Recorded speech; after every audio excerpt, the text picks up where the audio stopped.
As a vaultman who also owns a headstone cleaning company, I try to clean up some of the family's headstones whenever possible. I also happen to know this man, and I know how much pride he takes in his work.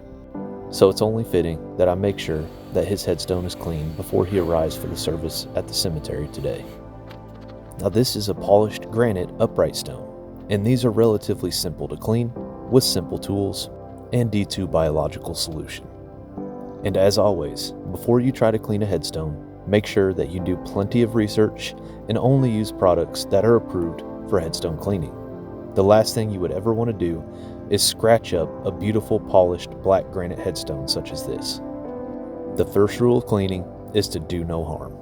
Although headstones are tough, it is possible to damage headstones with the wrong products and the wrong cleaning tools.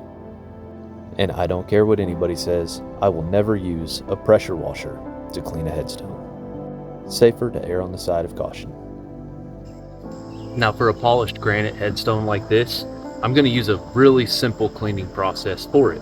Now this is D2 biological solution, and I'll use that on the base, on the foundation, where there's a lot of black mold buildup and algae. On the top, on the polished granite surface, there's next to nothing. It's almost just grass stuck to the surface. So for the top, I'm just going to get it wet, use a little dab of soap on a really soft scrub brush, and release all those pieces of dried on grass. On the base, I'll use some different scrub brushes.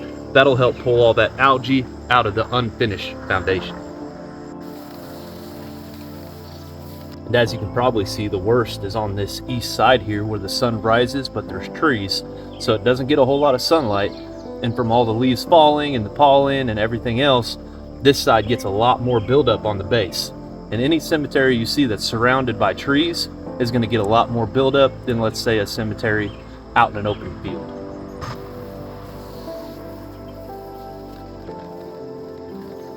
And that's the good thing about D2, you really don't have to rush it. I'm going to let this sit on here and maybe spray it a few more times during the process of this setup, and it's going to do the work for me, releasing all those algae and lichens from the surface, making them very easy to scrub off with soft scrub brushes. And then when it's all done, we'll wipe down the top and make sure it's nice and dry, and we'll use a granite polish to go over the top of it, make it nice and shiny.